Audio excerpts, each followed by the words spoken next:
आजकल हुकूमती अदारे ज़राए का मुनासिब इस्तेमाल करते हुए ये चाहते हैं कि मुख्तलिफ़ कंसल्टिंग फ़र्म्स कंपनीज़ को मुख्तलिफ़ कामों के लिए इस्तेमाल किया जाए। इसी ज़रूरत के पेश नज़र पेपरा रूल्स 2014 में तरामीम के मुताबिक हुकूमत पंजाब के तमाम अदारे कंसल्टिंग फ़र्म्स कंपनीज़ को RFP बग़ैर किसी इश्तिहार के भेज सकते हैं जो कि PND बोर्ड की तरफ से शॉर्ट लिस्ट की गई हों।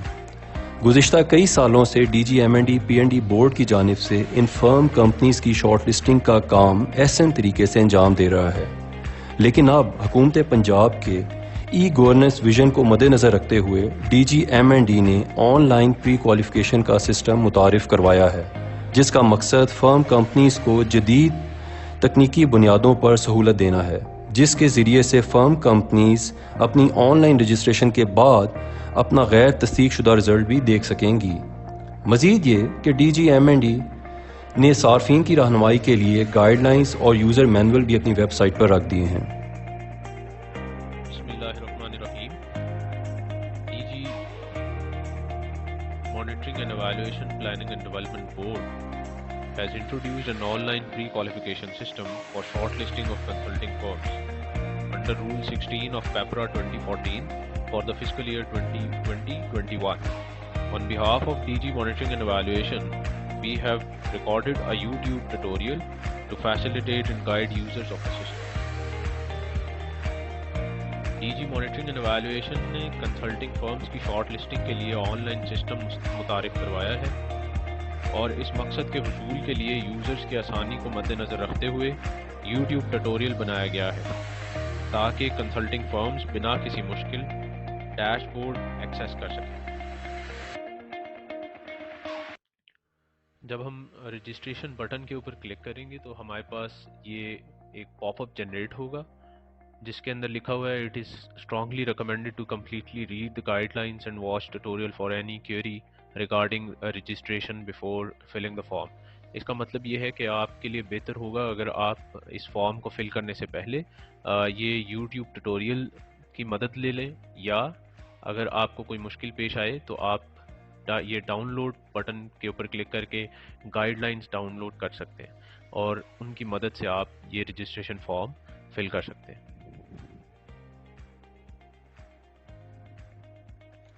जब हम YouTube ट्यूटोरियल देख लेंगे तो उसके बाद हमारे पास फॉर्म की रजिस्ट्रेशन के लिए हमारे पास ये फॉर्म अपेयर होगा।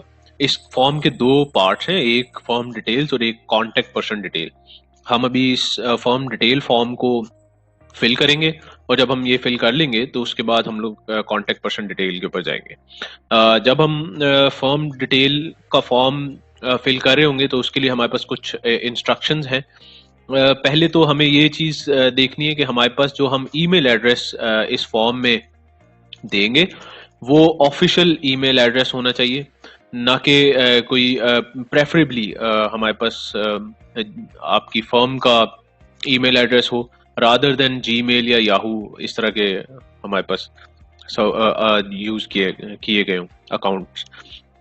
सेकेंडली ये कि जो हम फर्म की नेम, उसका प्रोविंस, उसका city, firm address, firm contact number और फर्म का एनटीएन नंबर, SCCP नंबर हम जो इस फॉर्म में फिल करेंगे दे शुड बी करेक्ट और वो तमाम इंफॉर्मेशन जो इस फॉर्म में दी जाए वो आपके तमाम डॉक्यूमेंट्स के साथ मैच करने चाहिए और रिजेंबल करने चाहिए।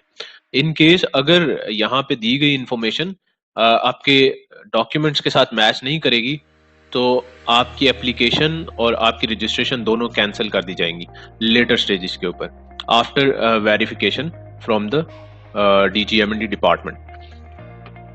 तो हम इसके बाद हम इस फॉर्म को भी फिल करेंगे। इसके लिए हमने एक एक्सेल शीट प्रिपेयर की है जिसमें यूजर्स जो हैं वो अपना सारा डाटा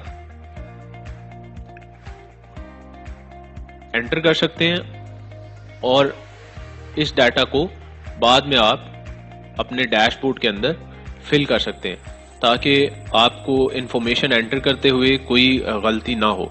ये जो एक्सेल शीट्स हैं ये आपको इस डैशबोर्ड के साथ अपलोड कर दी जाएंगी और आप ये एक्सेल शीट्स डाउनलोड करके इनको यूज भी कर सकते हैं।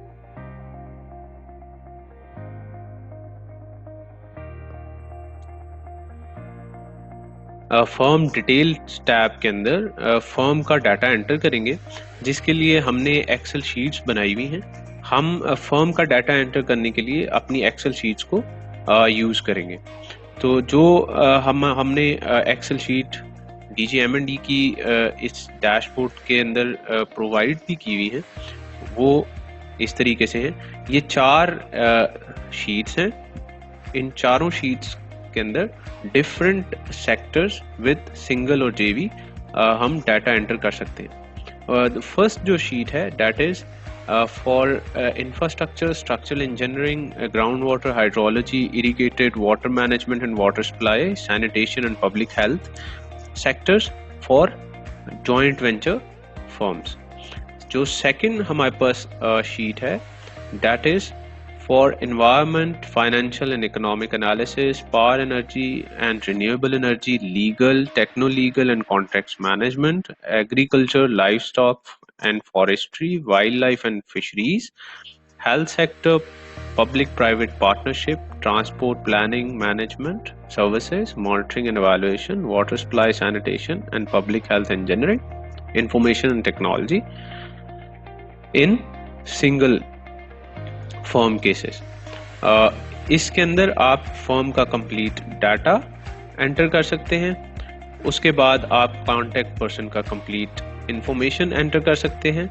उसके बाद आप इसके अंदर EOI एप्लीकेशन फॉर्म का सारा डाटा एंटर कर सकते हैं, जिसमें लीड फर्म की इंफॉर्मेशन है, उसके बाद उसके प्री रिक्विजिट्स डॉक्यूमेंट्स की इंफॉर्मेशन है, उसके बाद क्वालिफिकेशन क्राइटेरिया में फर्म प्रोफाइल और फर्म की फाइनेंशियल कैपेसिटी का डाटा, उसके बाद फर्म का जनरल एक्सपीरियंस के 5 प्रोजेक्ट्स का तमाम डाटा और फर्म के रेलेवेंट एक्सपीरियंसेस का तमाम डाटा और ह्यूमन रिसोर्स कैपेसिटी का आप डाटा इसमें एंटर कर सकते हैं। याद रहे कि ये शीट्स सिर्फ आपकी रहनुमाई के लिए हैं। इन शीट्स को प्रिंट करके आप DGM&E को नहीं भेजेंगे।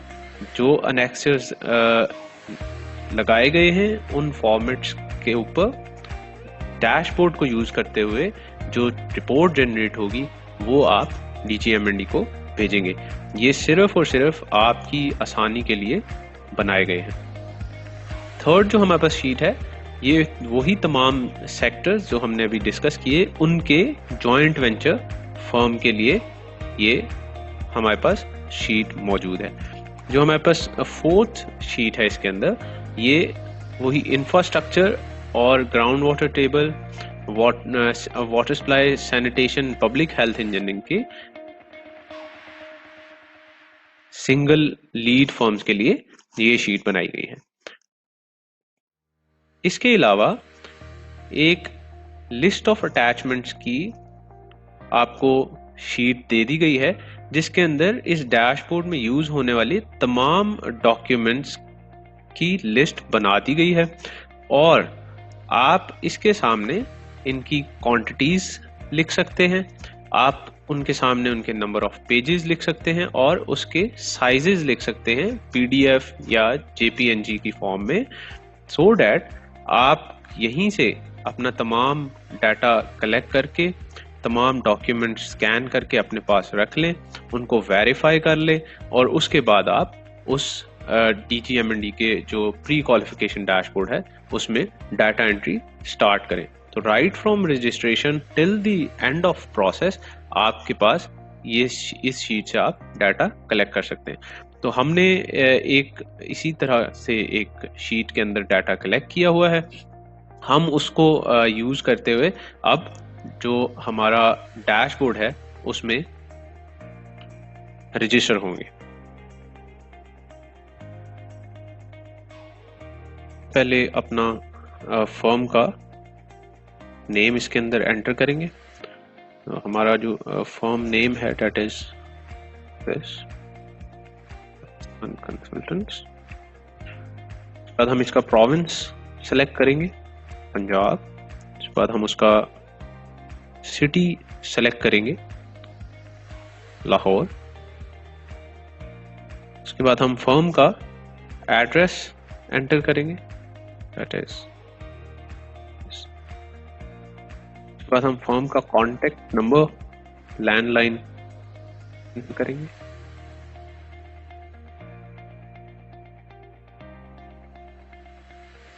उसके बाद हम फर्म का मोबाइल नंबर एंटर करेंगे। मैं एक फील्ड यहाँ पे खुद से एंटर टाइप करके दिखा देता हूँ ताकि यूजर्स को ये ना लगे कि यहाँ पे सिर्फ हम कॉपी पेस्ट ही कर सकते हैं, तो इसमें हम डाटा टाइप करके भी डाल सकते हैं। उसके बाद हमने फर्म का नेशनल टैक्स नंबर एंटर करना है। याद रहे कि हमने नेशनल टैक्स नंबर बहुत एहतियात के साथ यहाँ पे एंटर करना है, और ये नेशनल टैक्स नंबर आपके FBR की तरफ से NTN सर्टिफिकेट से मैच करना चाहिए।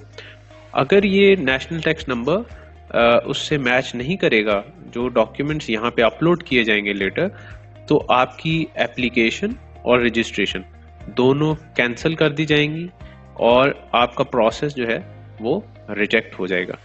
तो बेहतरी के लिए यहाँ पे इंतहाई एहतियात के साथ नेशनल टैक्स नंबर हम ऐड करेंगे।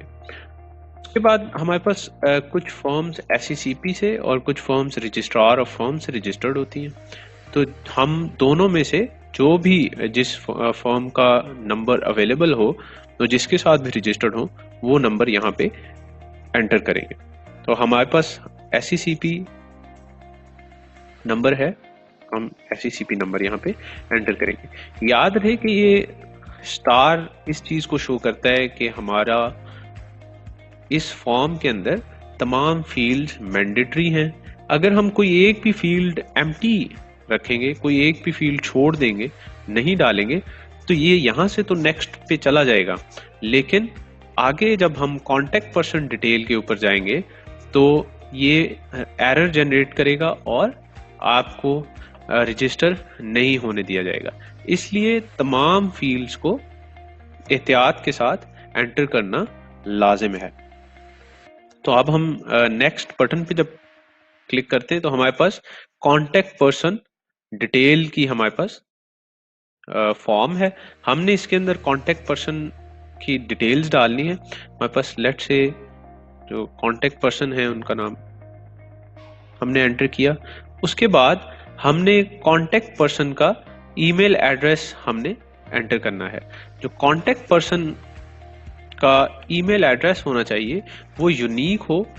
उस कॉन्टेक्ट पर्सन के ईमेल एड्रेस के ऊपर उससे पहले इस डैशबोर्ड में कोई फॉर्म रजिस्टर ना की गई हो। तो हम यहाँ पे पहले एक ईमेल एड्रेस जिसके ऊपर ऑलरेडी फॉर्म रजिस्टर की जा चुकी है वो एंटर करके देखते हैं। उसके बाद हम एक नया ईमेल एड्रेस यहाँ पे एंटर करेंगे। तो हम यहाँ पे एक ईमेल एड्रेस जो है वो एंटर कर दिया। कोई भी हम इसमें एक कोई भी ऑल्टरनेट ईमेल एड्रेस जनरेट कर देते हैं। डेजिग्नेशन हम एंटर करेंगे। उसके बाद हम कॉन्टेक्ट पर्सन का कॉन्टेक्ट नंबर एंटर करेंगे।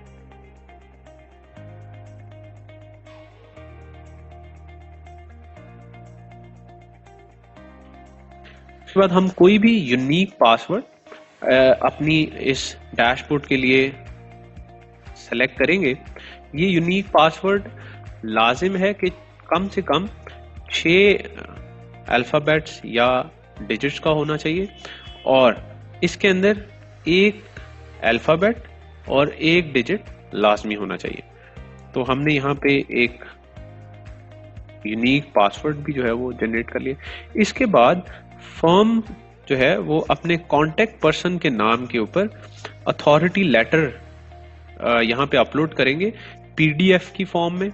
ये अथॉरिटी लेटर फर्म के जो लेटर हेड है उसके ऊपर होना चाहिए और हायर अथॉरिटीज जैसे कि CEO या एग्जीक्यूटिव्स, बोर्ड ऑफ डायरेक्टर्स या जनरल मैनेजर के रैंक के लोग ऑफिसर्स जो है वो इसको साइन और स्टैंप करेंगे और वो इस कॉन्टेक्ट पर्सन का लेटर यहाँ पे अपलोड किया जाएगा। तो हम यहाँ पे एक कॉन्टेक्ट पर्सन का लेटर जो है वो एंटर करते हैं। उसके बाद हम रजिस्टर बटन के ऊपर क्लिक करेंगे।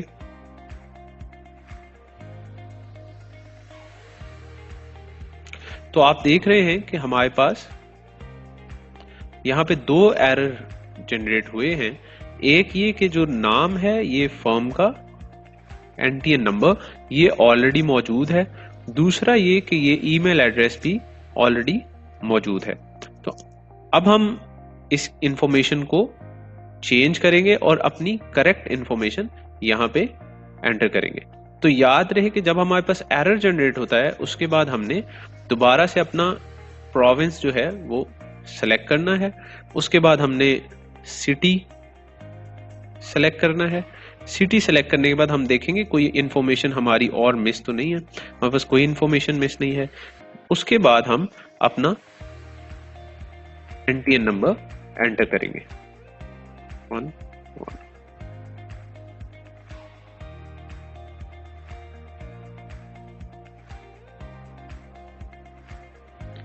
इसके बाद हम अपना पासवर्ड दोबारा से क्रिएट करेंगे और हमारे पास एरर आया था कि हमारा ईमेल एड्रेस ऑलरेडी लिया जा चुका है, तो हम इस ईमेल एड्रेस को भी चेंज करेंगे।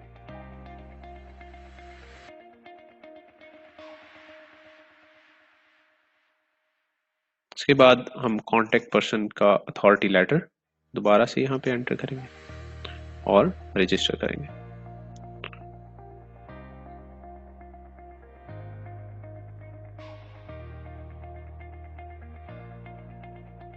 अब आप देखें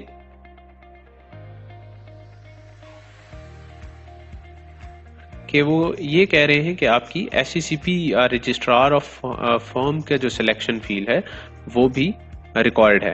हमने पहले इसको अनचेक कर दिया था, तो ये अब हम इसको चेक करेंगे। हम दोबारा से अपना प्रोविंस सेलेक्ट करेंगे और प्रोविंस सेलेक्ट करने के बाद हम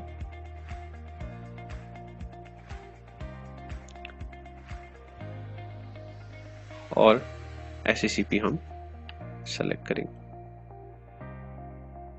हमारे पास यहाँ पे सारी इंफॉर्मेशन ऑलरेडी मौजूद है, सिर्फ हमने पासवर्ड भी क्रिएट करना है, फाइल चूज करनी है और रजिस्टर करना है।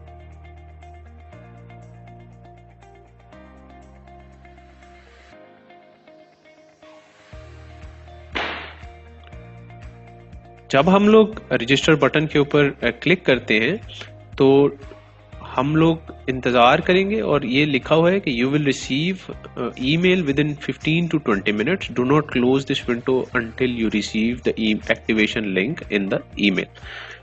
हमें DGMND की वेबसाइट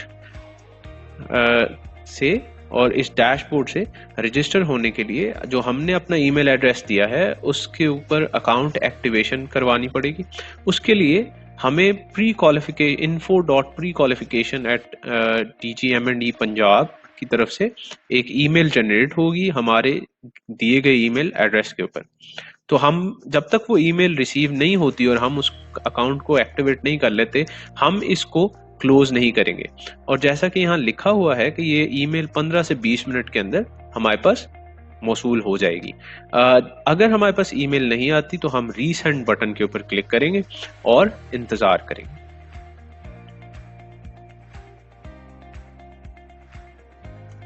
एक्टिवेट योर अकाउंट का जो मैसेज है ये पॉपुलेट होगा।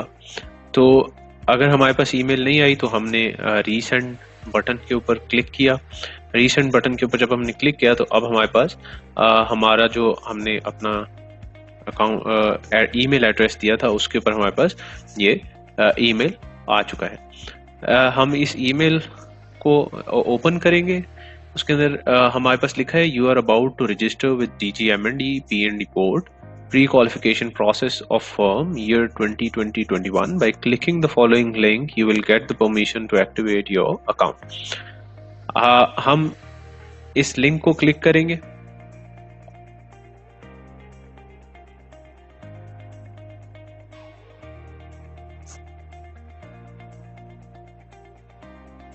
और हम इसको प्रोसीड को क्लिक करेंगे तो हमारे पास ये मैसेज आ जाएगा, thank you for confirming your email, please click here to log in. जब अब हमारा जो अकाउंट है और जो हमारा ईमेल एड्रेस है वो वेरीफाई हो चुका है, अकाउंट हमारा एक्टिव हो चुका है, अब हम लॉग इन बटन के ऊपर क्लिक करके अपने डैशबोर्ड के साथ लॉग इन हो सकते हैं। तो हमने लॉग इन बटन के ऊपर क्लिक किया तो हमारे सामने हमारे पास ये लॉग इन फॉर्म आ चुका है। हम इसके अंदर अपना एनटीएन नंबर यहाँ पे एंटर करेंगे। हमारे पास जो एनटीएन नंबर हमने दिया था हम वही एनटीएन नंबर यहाँ पे एंटर करेंगे। उसके बाद जो हमने पासवर्ड रखा था हम वही पासवर्ड एंटर करेंगे और इससे लॉग इन हो जाएंगे। जब हम लॉगिन को क्लिक करेंगे तो आप देख रहे हैं कि हमारे सामने यहाँ पे सिंपल एक स्क्रीन शो हो रही है जिसके ऊपर हमारे पास फर्म लोगो, फर्म डिटेल और कांटेक्ट पर्सन डिटेल की 3 टैब्स या 3 टेबल्स सेपरेटली ओपन हुए हैं। अनटिल और अनलेस हम for the very first time इसके अंदर जो मिसिंग डाटा है उसको अपडेट नहीं करेंगे, जो कि 3 फील्ड्स हैं, डेट इज फर्म का लोगो, CNIC और CNIC की जो कॉपी है PDF हमने PNG या JPEG की फॉर्म में हमने यहाँ अपलोड करनी है। जब तक हम ये नहीं करेंगे तब तक हमारे पास यहाँ पे डैशबोर्ड की एक्सेस हमें नहीं मिलेगी। तो for the very first time जब हम फॉर्म कोई रजिस्टर होगी तो वो यहाँ पे ये तीनों फील्ड्स को फिल करेंगे, अपलोड करेंगे। उसके बाद हमारे पास हमें यहाँ पे परमिशन दी जाएगी कि हम डैशबोर्ड को एक्सेस करें। तो सबसे पहले हम फर्म का लोगो अपलोड करेंगे। उससे पहले ये हमारे लिए पढ़ लेना जरूरी है कि हमारी जितनी भी अटैचमेंट्स हैं वो 2.5 MB से कम साइज में होनी चाहिए और या वो PDF, PNG, JPEG की फॉर्मेट में होनी चाहिए। इसके अलावा कोई भी फॉर्मेट इस डैशबोर्ड के अंदर एक्सेप्ट नहीं किया जाएगा। तो हम अपना जो हमारा ये अकाउंट है इसको हम बंद कर देते हैं। हम यहाँ पे सबसे पहले कोई भी फर्म का लोगो सेलेक्ट करने के लिए फाइल चूज करेंगे, हम सेलेक्ट कर लेते हैं। ये हमने PNG की फाइल यहाँ पे अपलोड कर दी है। उसके बाद हम यहाँ से अपनी फर्म डिटेल्स को वेरीफाई करेंगे कि जो हमने फर्म डिटेल्स यहाँ पे डाली है क्या वो ठीक है।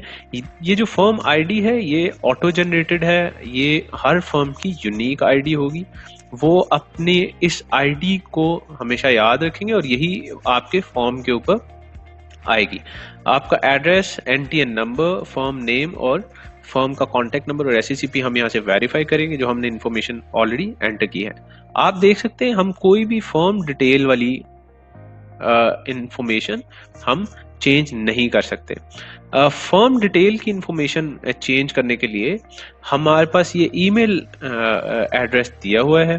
हम इस ईमेल एड्रेस के ऊपर अपडेशन ऑफ फर्म डिटेल्स के सब्जेक्ट से अगर ईमेल भेजें और उसके नीचे हम जो भी हमने अपनी इंफॉर्मेशन चेंज करनी है वो हम यहाँ पे ईमेल सेंड करेंगे तो उसके बाद ही आपकी ये इंफॉर्मेशन चेंज की जाएगी।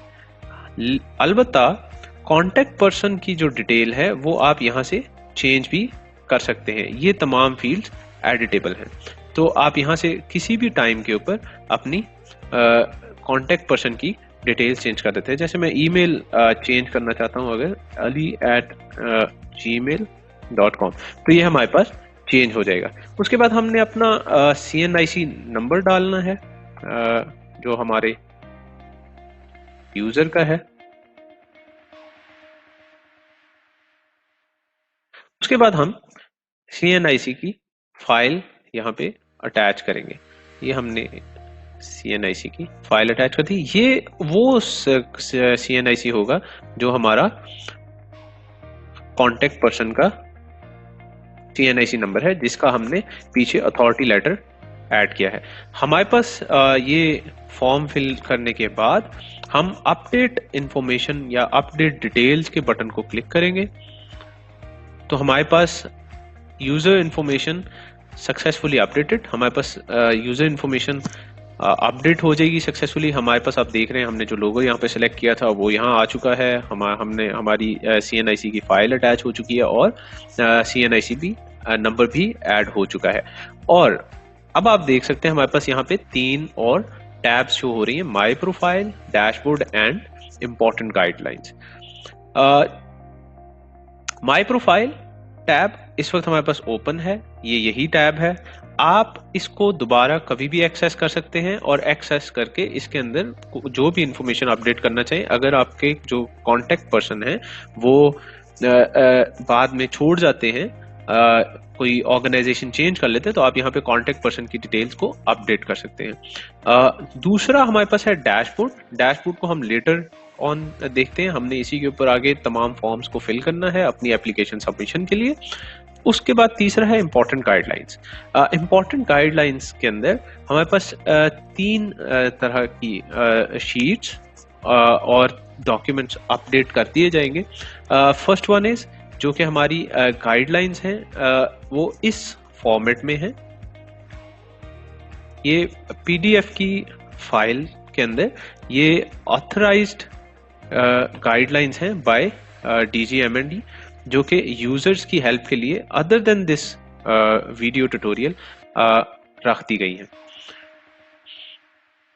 तो आप इन गाइडलाइंस को पढ़ के भी इस डैशबोर्ड को फिल करने के लिए गाइडेंस ले सकते हैं। सेकेंडली, इसके अंदर गाइडलाइंस के अंदर प्री क्वालिफिकेशन डॉक्यूमेंट्स और एक्सेल की तमाम शीट्स रख दी गई हैं, जो कि आप लेटर स्टेजेस के ऊपर यूज कर सकते हैं।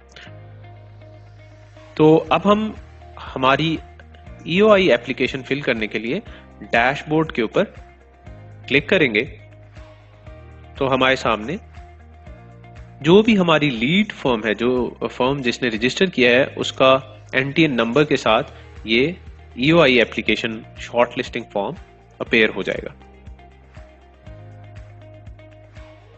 देख सकते हैं अब हम हमारा जो डैशबोर्ड है उसके ऊपर आ चुके हैं और हम बिल्कुल तैयार हैं अपनी फर्स्ट EOI एप्लीकेशन के फॉर्म को फिल करने के लिए।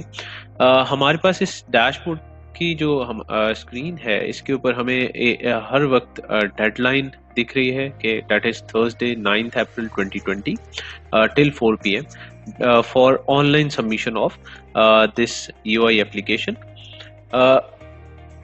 ये हमारे पास रजिस्टर्ड फर्म NTN नंबर हमें दिख रहा है, जो हमने जिस NTN नंबर से हम रजिस्टर हुए थे।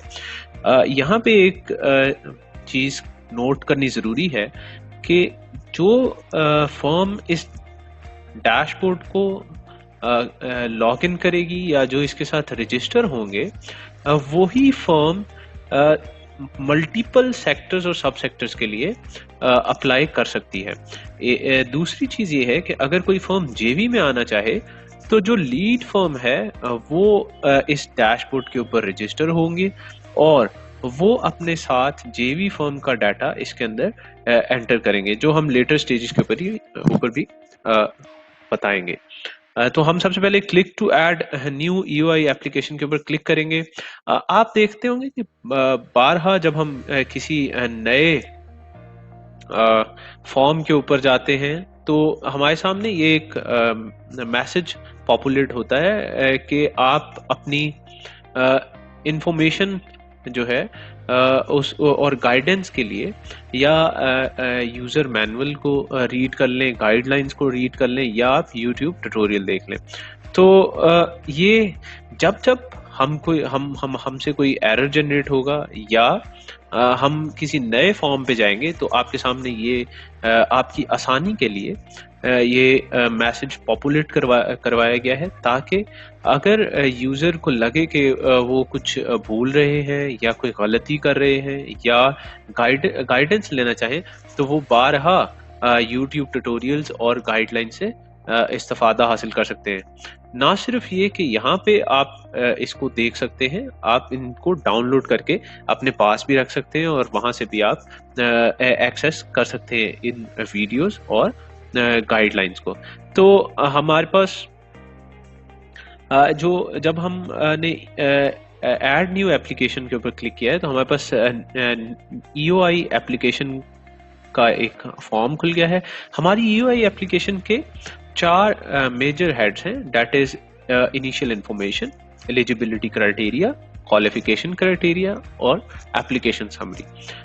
इन 4 हेड्स के सेक्शंस के अंदर हमारे सब सेक्शंस हैं, दे आर सेक्टर्स, सब sector selection, firms, then prerequisite documents, firm profile, firm experience, human resource, financial capacity under qualification criteria, and tentative score and summary under application summary.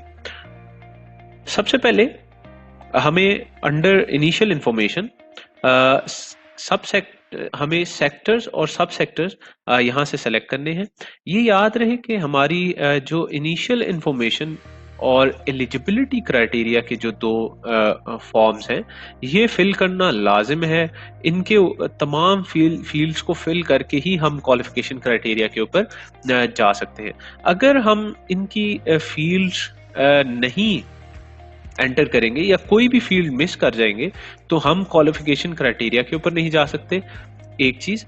दूसरी चीज, हम कोई भी फील्ड अगर एंटर नहीं करते या मीट विद नहीं कर पाते एलिजिबल जॉइंट वेंचर और as a single lead firm, हम एलिजिबिलिटी क्राइटेरिया के टैब के ऊपर आ चुके हैं, जहाँ पे प्री रिक्विजिट डॉक्यूमेंट्स का हमारे पास सबसे पहले फॉर्म है। प्री रिक्विजिट डॉक्यूमेंट्स जो हैं ये कंपलसरी हैं और ये मैंडेटरी क्राइटेरिया है।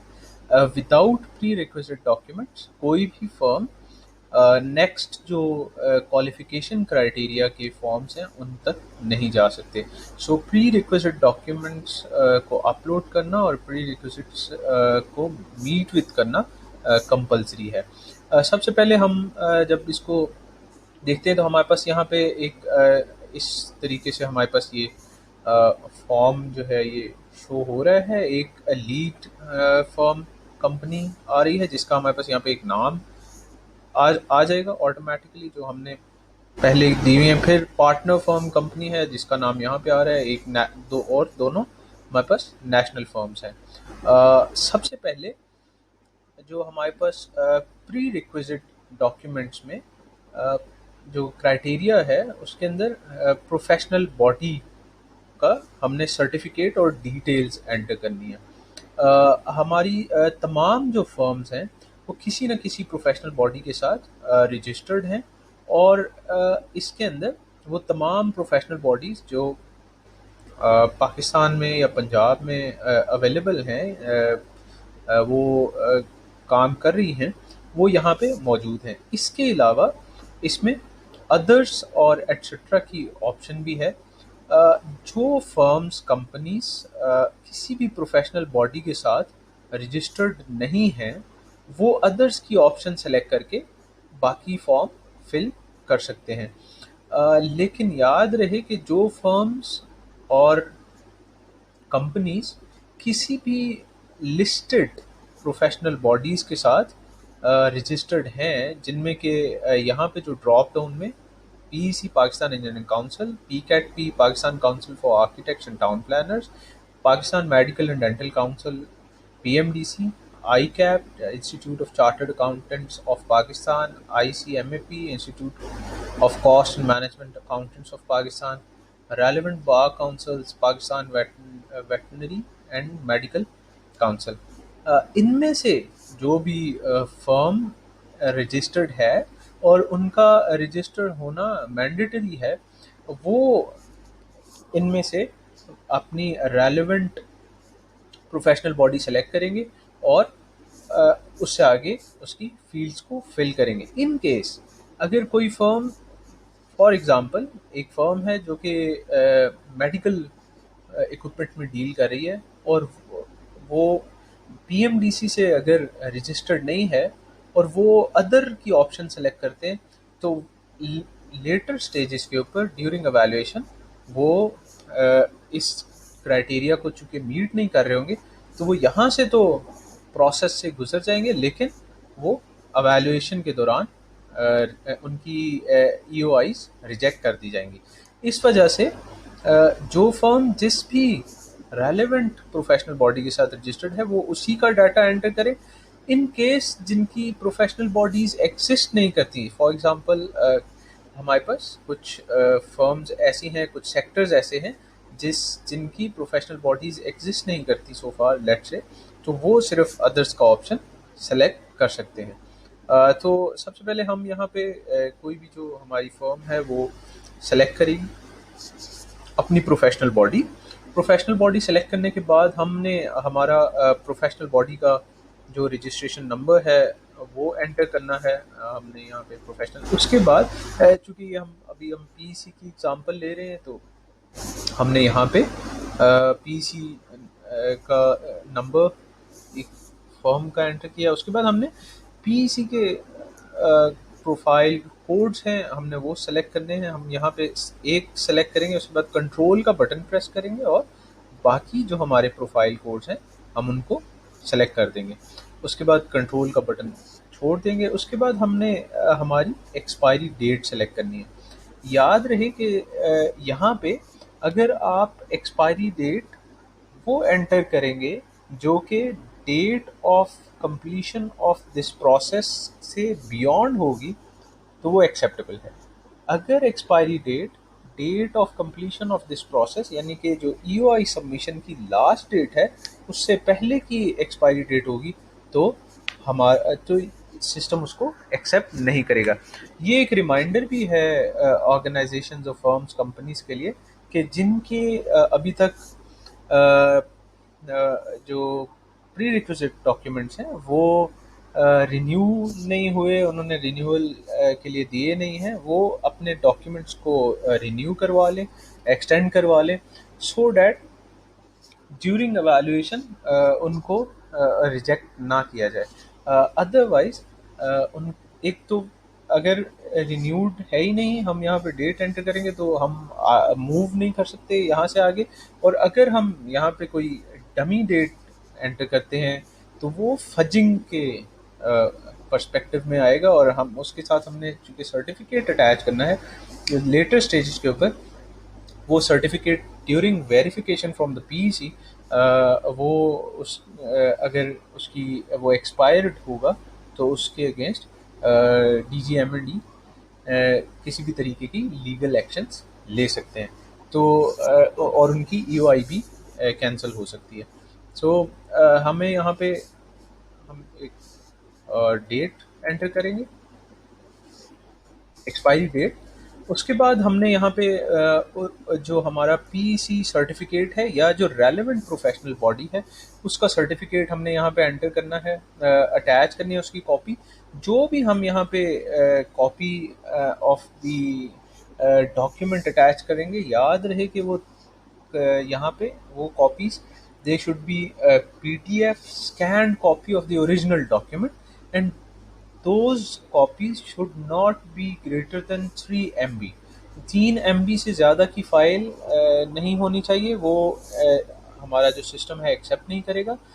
दूसरी चीज़, सिर्फ PDF फॉर्मेट की अटैचमेंट यहाँ पे अलाउड है, PDF के अलावा भी नहीं होगी, और PDF भी आप अपने जो ओरिजिनल डॉक्यूमेंट है उसकी स्कैन कॉपी यहाँ पे अटैच करेंगे।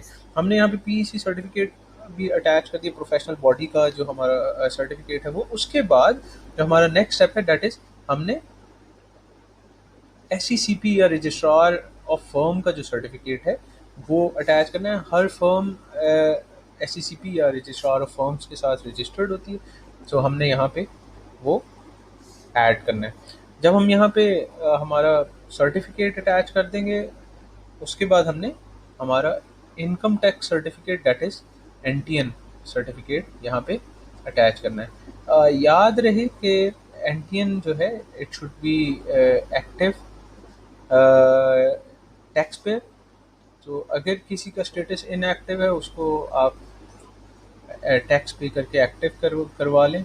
इन केस अगर कोई भी कंसल्टेंट फर्म का स्टेटस इनएक्टिव है तो वो भी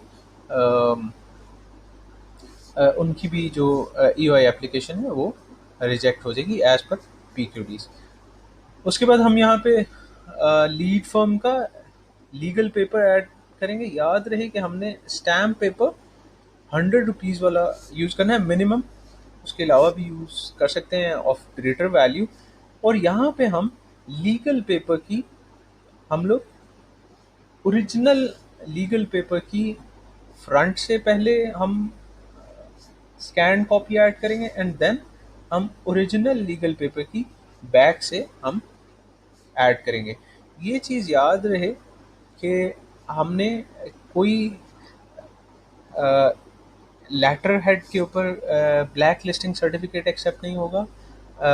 इसके अलावा प्रीवियस ईयर्स का जो बहुत सी फर्म्स प्रीवियस ईयर्स के ब्लैक लिस्टिंग सर्टिफिकेट्स की कॉपी या ओरिजिनल की स्कैन कॉपी अटैच करते हैं वो एक्सेप्टेबल नहीं है। इस ईयर की इस फाइनेंशियल ईयर के लिए लीगल पेपर की स्कैन कॉपी यहाँ पे अटैच की जाएगी। उसके बाद हम save data for the lead firm and company को क्लिक करेंगे तो हमारा डेटा जो है वो सेव हो जाएगा।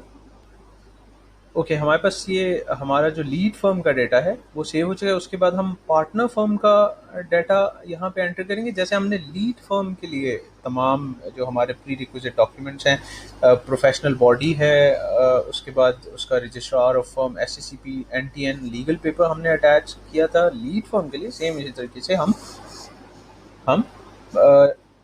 पार्टनर फर्म का भी ऐड करेंगे इन केस जहाँ पे के कोई दो फर्म्स एज जेवी अप्लाई कर रही हैं, दो या दो से ज़्यादा भी फर्म्स एज जेवी अप्लाई कर सकती हैं। हम यहाँ पे लीड फर्म के लिए अदर्स की ऑप्शन ले लेते हैं। अदर्स में हम अदर्स सेलेक्ट करेंगे, उसके लिए हमें और कोई इन्फॉर्मेशन नहीं चाहिए। उसके बाद हम हमारा एससीसीपी सर्टिफिकेट अटैच करेंगे।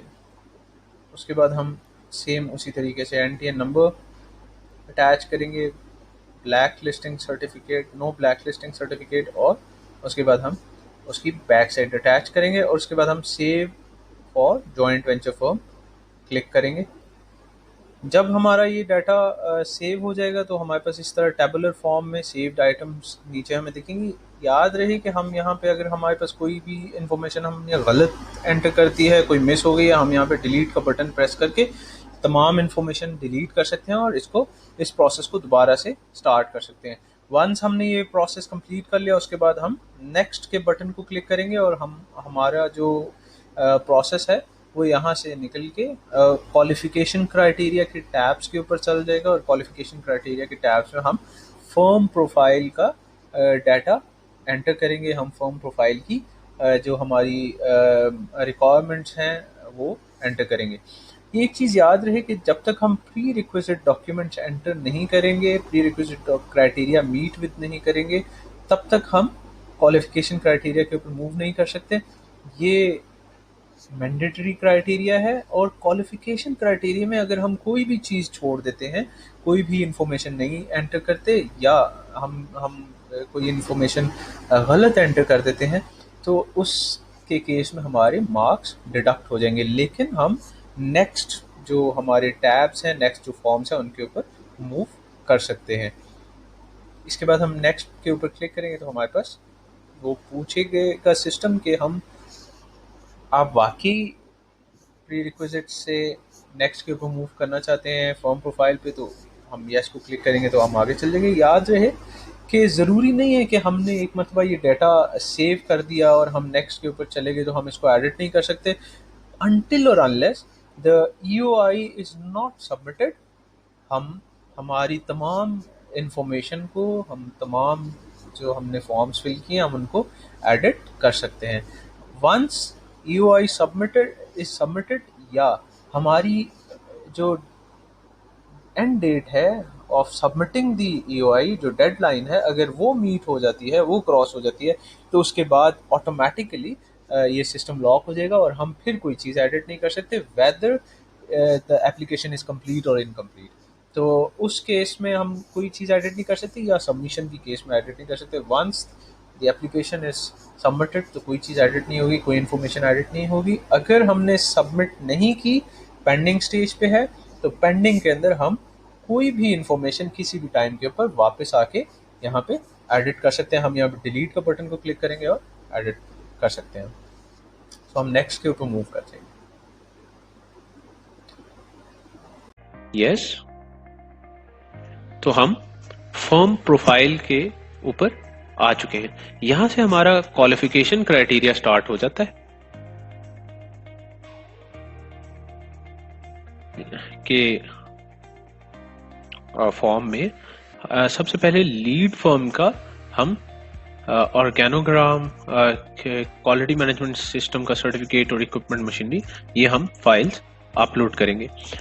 ये जो हमारे पास सारा प्रोसेस है, ये हमारे पास क्वालिफिकेशन क्राइटेरिया में है। और क्वालिफिकेशन क्राइटेरिया में हम हमारे पास ज़रूरी कुछ चीज़ें कंपलसरी हैं, और जो हम अगर यहाँ पे कोई चीज़ मिस करते हैं, कोई इंफॉर्मेशन नहीं देते, तो हमारे पास उसके हमें मार्क्स डिडक्ट हो जाएंगे।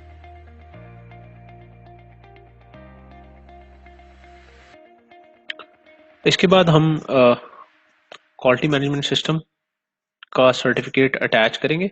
लेट्स से हम यहाँ पे कोई भी फाइल फॉर नाउ अटैच कर देते हैं।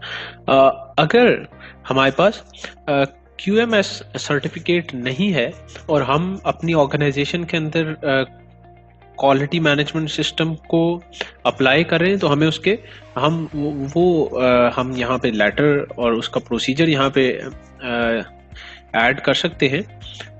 उसके हमें 50% मार्क्स जो है वो मिलेंगे as per pre qualification criteria.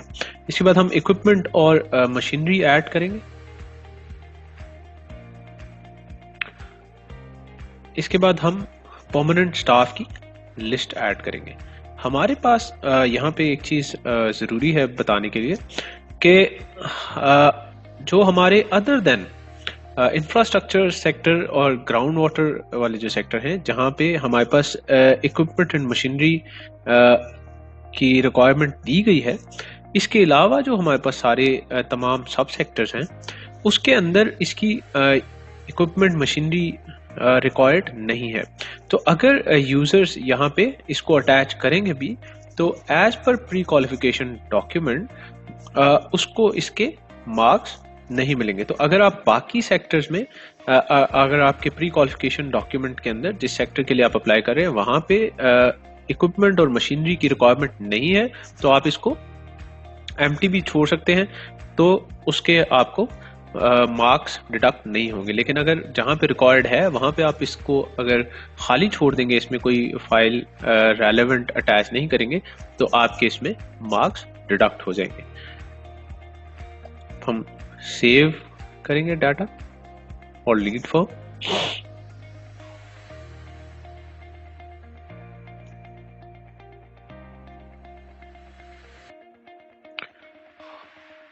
जब हम डाटा सेव कर चुके हैं फॉर लीड फर्म, उसके बाद हम पार्टनर फर्म के लिए ये तमाम जो है वो सर्टिफिकेट्स अटैच करेंगे।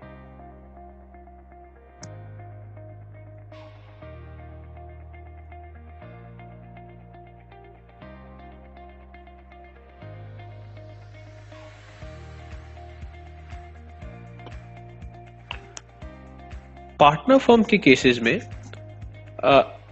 जैसा कि हमारा जो क्राइटेरिया है डेट इज 60-40, तो पार्टनर फर्म अगर ये तमाम जो डॉक्यूमेंट्स हैं वो प्रोवाइड करेंगी, और after evaluation by the evaluation team अगर ये डॉक्यूमेंट्स वैलिडेट होंगे, तो इसके आपको इन तमाम के मार्क्स फुल अगर मिलेंगे, तो वो ऐड करने के बाद उसका 40% आप अचीव कर सकते हैं।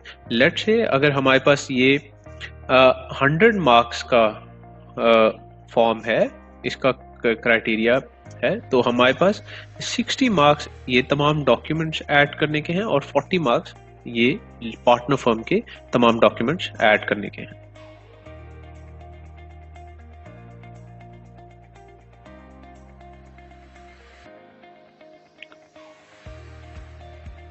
ये हमारे पास पार्टनर फर्म की फाइल्स भी जो है वो अटैच हो चुकी हैं। इसके बाद हम नेक्स्ट के ऊपर क्लिक करेंगे, यस, और हमारा यहां तक का जो डाटा है वो सारा सेव हो चुका है।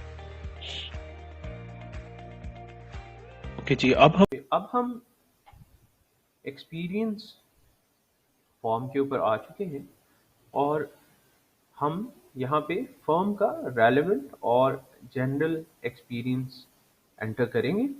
इससे पहले कि हम अपनी डाटा एंट्री स्टार्ट करें, यहाँ पे कुछ इम्पोर्टेंट इंस्ट्रक्शंस हैं। डेट इज़ जो जॉइंट वेंचर फर्म के केस के अंदर जो हमारी लीड फर्म होगी उसको 60% मार्क्स मिलेंगे। डेट इज लीड फर्म की 60% कंट्रीब्यूशन होगी जनरल और रेलेवेंट प्रोजेक्ट्स में, और 40% कंट्रीब्यूशन होगी जॉइंट वेंचर, जिसे हम पार्टनर फर्म भी कहते हैं। जो टोटल नंबर ऑफ प्रोजेक्ट्स हैं सेक्टर वाइज, हर सेक्टर और सब सेक्टर के यहाँ पे मेंशन होंगे जब हम कोई भी सेक्टर के लिए अप्लाई करेंगे।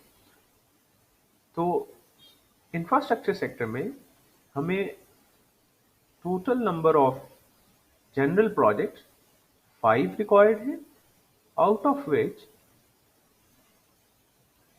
3 प्रोजेक्ट्स जो कि 60% है 5 का, हमें लीड फर्म की तरफ से रिक्वायर्ड है, और 2 projects joint venture firm add करें। रेलेवेंट प्रोजेक्ट्स के केस में इंफ्रास्ट्रक्चर सेक्टर में हमें 8 नंबर ऑफ प्रोजेक्ट्स रिक्वायर्ड हैं, जिसमें से 5 प्रोजेक्ट्स लीड फर्म और 3 projects joint venture firm add करें। अदर देन इंफ्रास्ट्रक्चर सेक्टर,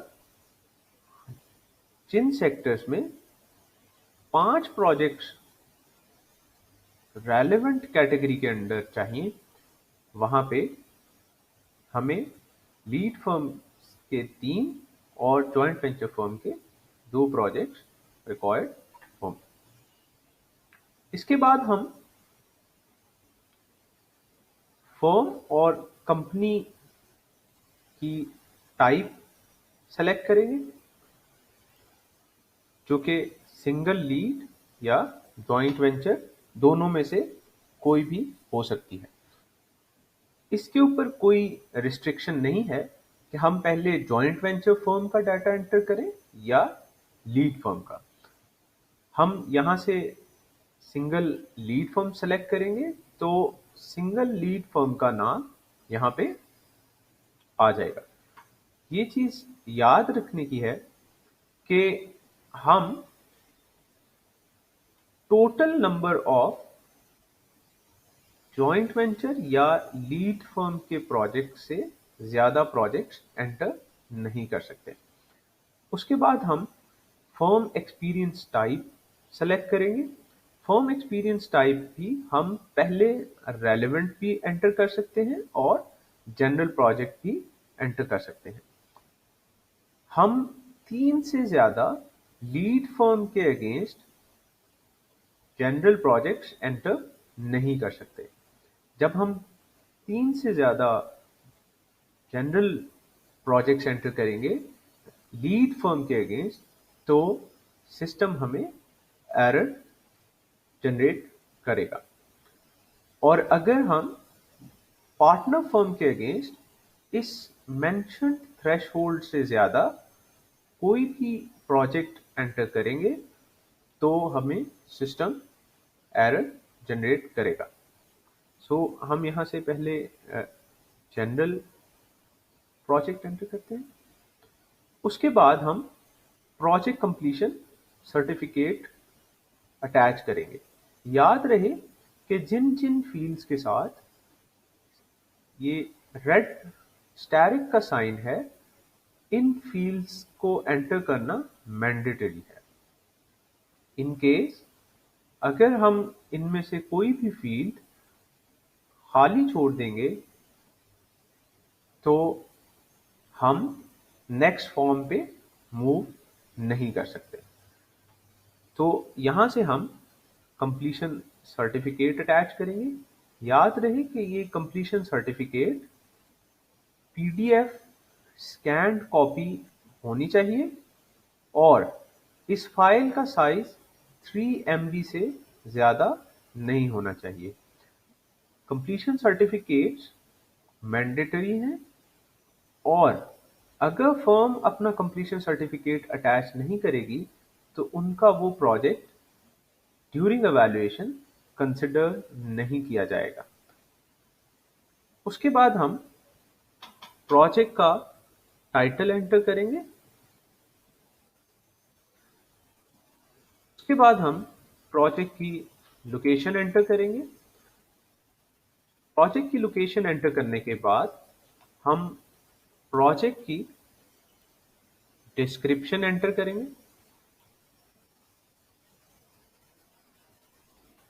ये प्रोजेक्ट की डिस्क्रिप्शन वो होगी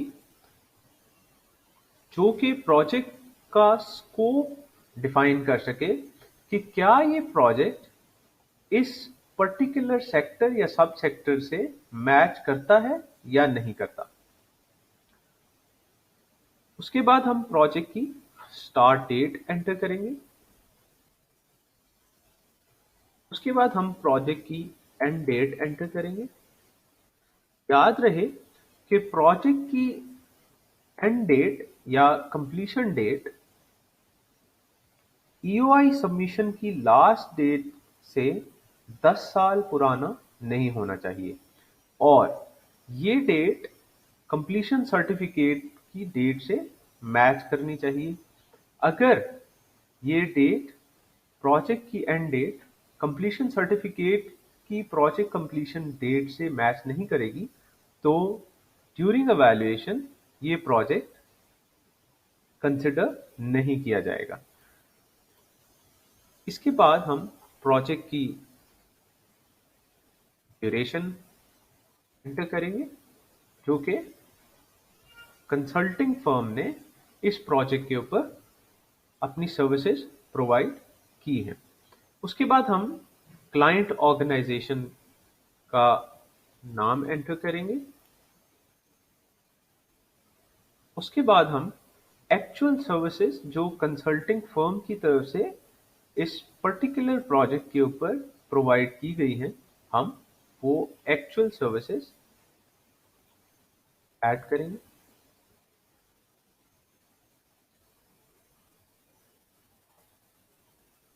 डेटा और इंफॉर्मेशन कलेक्शन की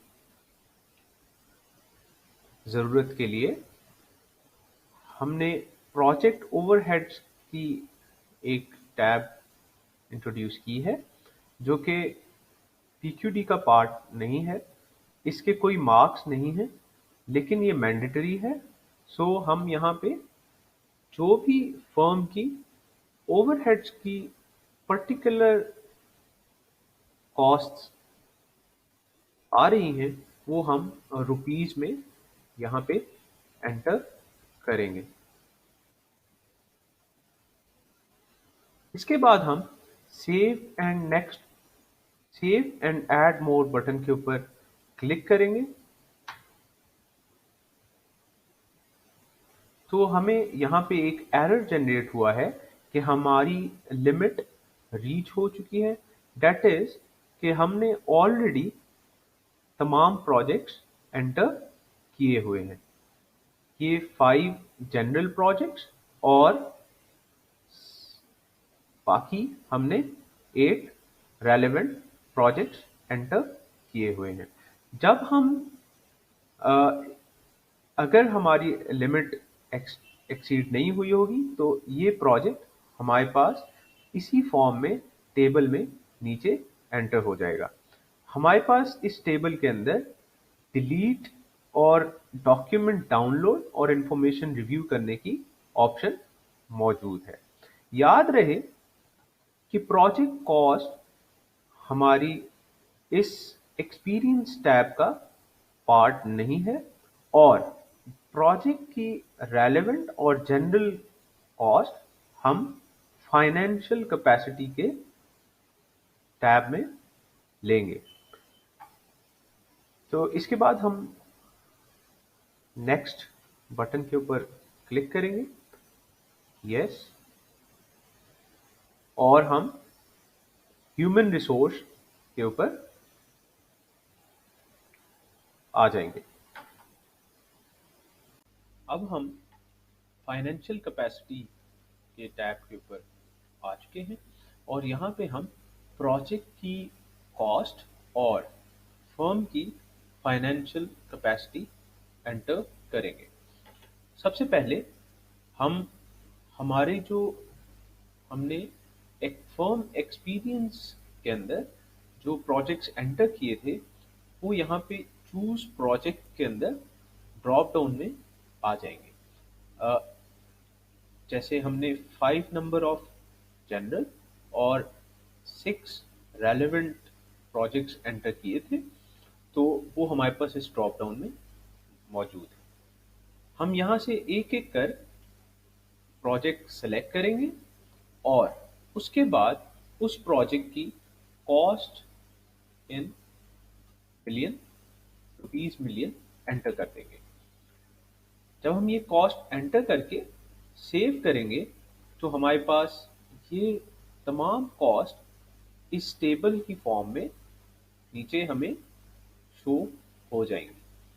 इसके बाद हम फर्म का एनुअल टर्नओवर एंटर करेंगे।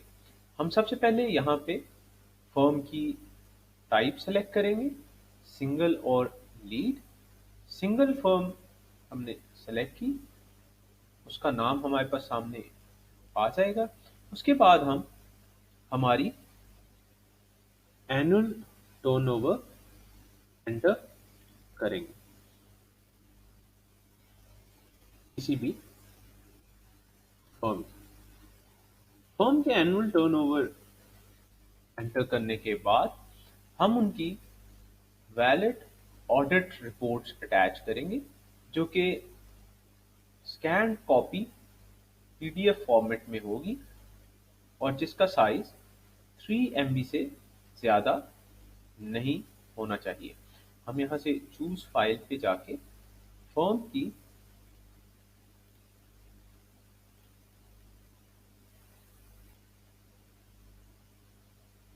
की एनुअल ऑडिट रिपोर्ट यहाँ पे अटैच करेंगे।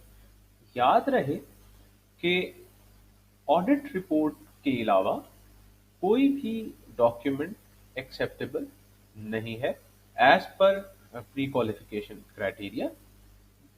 देयरफॉर अगर ऑडिट रिपोर्ट्स के अलावा कोई भी और डॉक्यूमेंट यहाँ पे अटैच किया जाएगा तो ड्यूरिंग एवैल्यूएशन उसके मार्क्स नहीं दिए जाएंगे। उसके बाद हम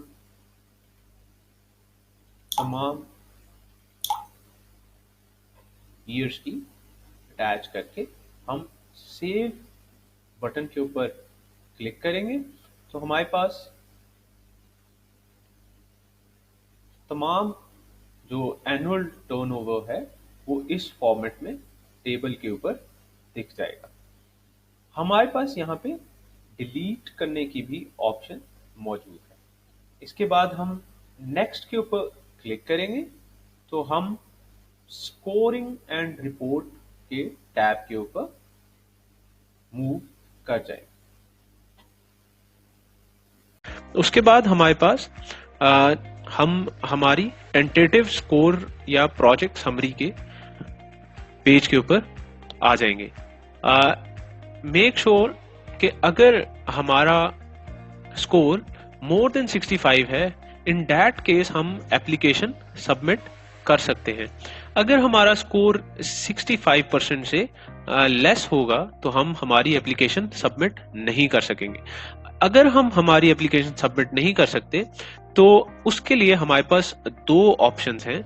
एक तो हम यहाँ से हमारी इस print and download and exchange के बटन को क्लिक करते हुए हम हमारी प्रोफाइल और एक्सपीरियंस जो हमने इंफॉर्मेशन डाली है उसको समराइज्ड फॉर्म में देख भी सकते हैं और हम उसका प्रिंट भी ले सकते हैं।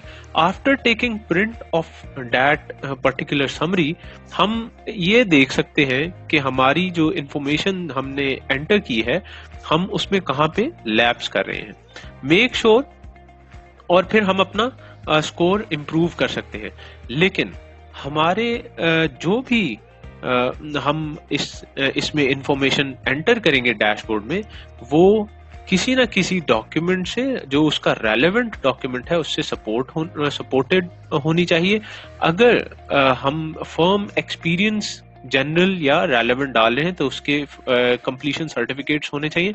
इन केस हम कोई डमी इंफॉर्मेशन डालते हैं, फॉल्स इंफॉर्मेशन डालते हैं just to gain score and just to submit the application, तो during the time of evaluation वो एप्लीकेशन ऑटोमेटिकली रिजेक्ट हो जाएगी और DGMND उसके खिलाफ कार्रवाई भी करने का हक और इख्तियार रखती है।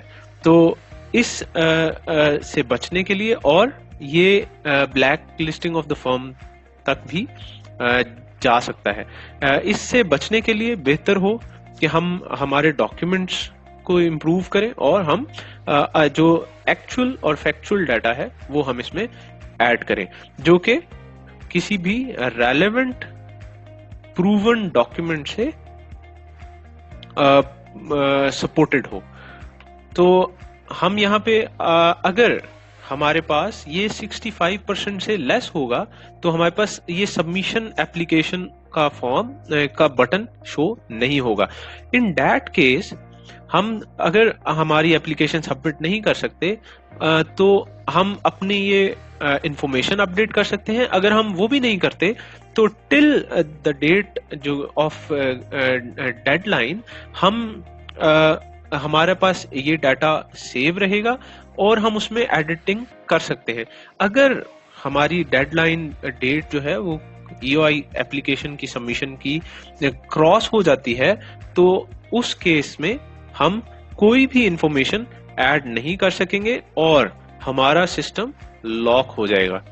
ओके, सो चूंकि हमारा जो स्कोर है वो यहाँ पे 65% से एक्सीड कर रहा है, ज्यादा है, तो हम यहाँ पे इस बटन के ऊपर क्लिक करने के बाद एप्लीकेशन सबमिट कर सकते हैं। बिफोर सबमिटिंग द एप्लीकेशन हम यहाँ पे ये जो स्टेटमेंट है इसको अगर पढ़ें, you are about to submit the EOI application for sector infrastructure and structural engineering in sub sector canal and barrages, tentative score is given below in the table.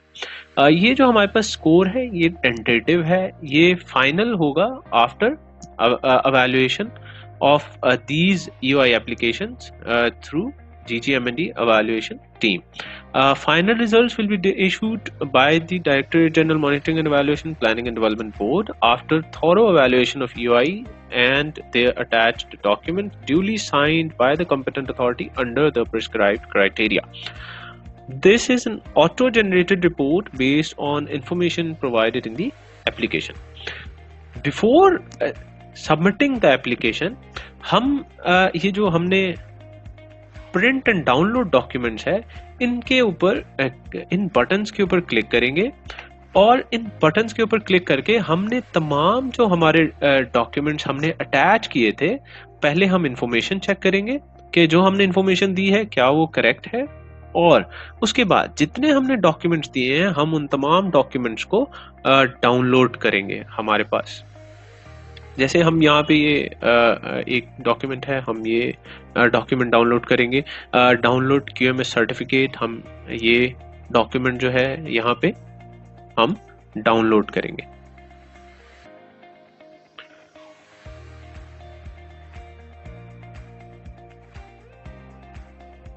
उसके बाद हम डाउनलोड इक्विपमेंट एंड मशीनरी, हम ये document download करेंगे। उसके बाद download permanent staff and attachments, ये तमाम जितने डॉक्यूमेंट्स हमने अटैच किए थे हम वो तमाम डॉक्यूमेंट्स यहाँ से डाउनलोड करेंगे। उसके बाद हम फर्म एक्सपीरियंस में के टैब में जाके उसके जितने हमने डॉक्यूमेंट्स अटैच किए थे, जो कंप्लीशन सर्टिफिकेट्स थे, हम वो यहाँ से डाउनलोड करेंगे। आफ्टर दैट हम हमारे ह्यूमन रिसोर्स के टैब में जो हमने डॉक्यूमेंट्स अटैच किए थे, हम वो तमाम डॉक्यूमेंट्स यहाँ से डाउनलोड करेंगे, जिसमें प्रोफेशनल सर्टिफिकेट्स हैं और सीवीज ऑफ ह्यूमन रिसोर्स है। इसकी वजह यह है कि हमने यही जो डॉक्यूमेंट्स हमने प्रोवाइड किए हैं यहाँ पे, हमने यही प्रिंटेबल फॉर्म में एक बुकलेट बना के बाइंडेड बुक की फॉर्म में duly signed and stamped each page by the competent authority हमने DGMND के एड्रेस के ऊपर ये डेडलाइन से पहले सबमिट करवाने हैं along with the prescribed EOI application form. तो जो अगर हम ये सबमिट कर देते हैं एप्लीकेशन, तो हम ये डॉक्यूमेंट्स डाउनलोड नहीं कर सकेंगे। इन दैट केस यूजर के लिए ये एक मुश्किल पैदा हो सकती है कि उन्होंने कौन से डॉक्यूमेंट्स अटैच किए थे और कौन से डॉक्यूमेंट्स नहीं अटैच किए थे। तो अगर ऐसा केस भी आता है तो हम हमारी जो एक्सेल शीट है उसको रेफर कर सकते हैं, वहां पे भी हम आप के पास इंफॉर्मेशन है। तो बेहतर ये हो कि हम फ्रॉम एक्सेल शीट हम अपने तमाम जो इंफॉर्मेशन है उसको एक प्रॉपर वे के अंदर लेकर चलें, और जब हम यहाँ पे डॉक्यूमेंट्स अपलोड कर चुके तो यहीं से इसी डैशबोर्ड के अंदर से हम इनको डाउनलोड करें और उसको एक फोल्डर में सेव करके प्रिंट करके बाइंड करें, और बाइंड करने के बाद हम उनको DGMND के ऑफिस में सबमिट करवाएं बिफोर एंड डेट। अगर हम नहीं करते ऐसा तो हमारी जो एप्लीकेशन है वो अगेन रिजेक्ट हो जाएगी।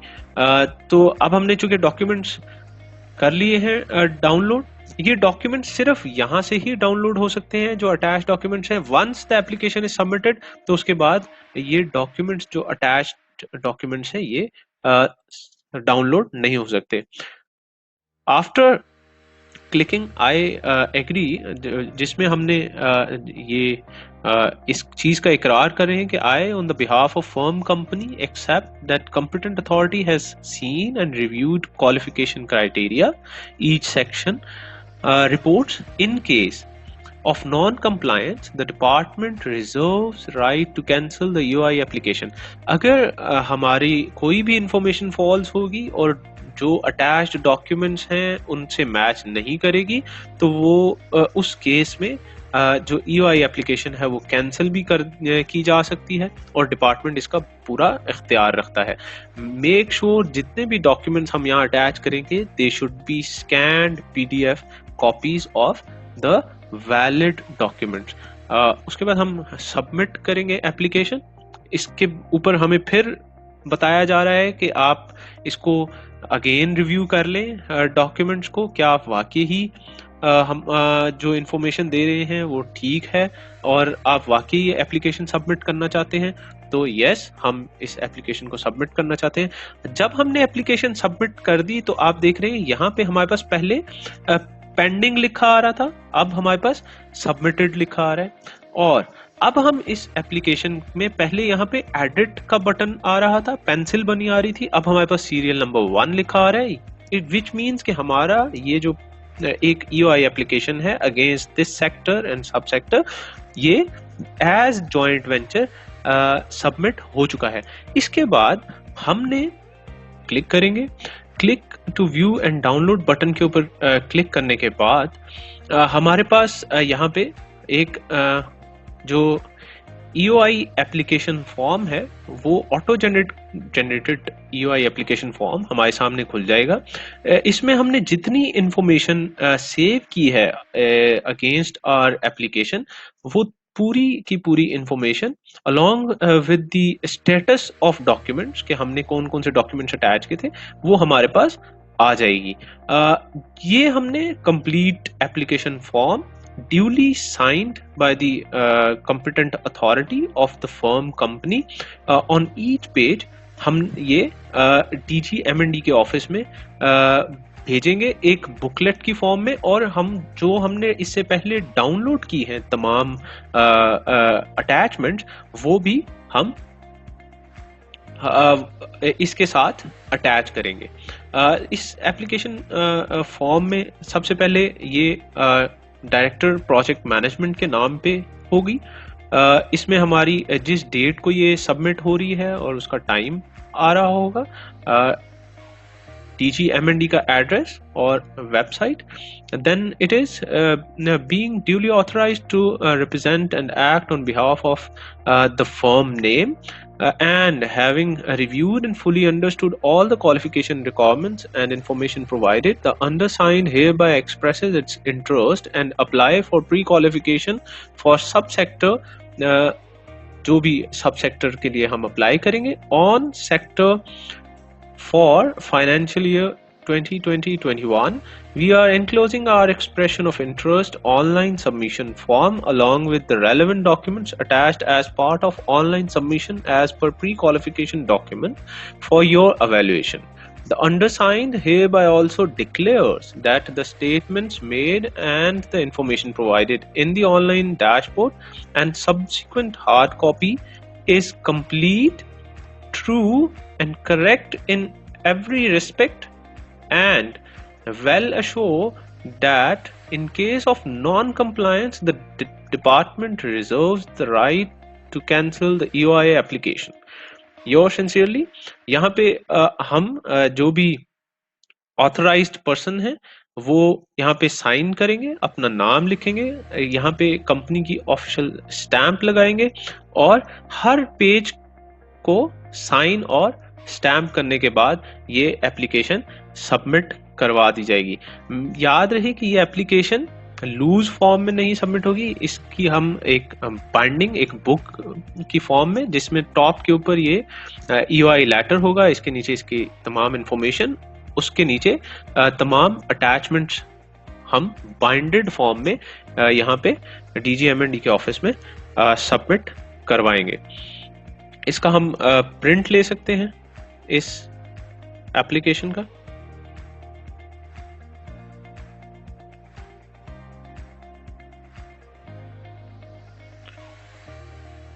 और हम इसको PDF फॉर्म में भी सेव कर सकते हैं। After submitting this one EOI application, हम यहाँ से एक और, अगर हमने किसी और सब सेक्टर में और सेक्टर में अप्लाई करना है, हम यहाँ से एक और सेक्टर और सब सेक्टर में अप्लाई करने के लिए click to add new EOI application के ऊपर क्लिक करेंगे और दोबारा वही तमाम प्रोसीजर्स, वही तमाम स्टेप्स फॉलो करते हुए हम अपनी एप्लीकेशन दूसरे सेक्टर्स और सब सेक्टर्स के लिए अप्लाई करेंगे। उम्मीद है कि ये ट्यूटोरियल्स आपकी रहनुमाई करेंगे और काफ़ी यूजफुल साबित होंगे।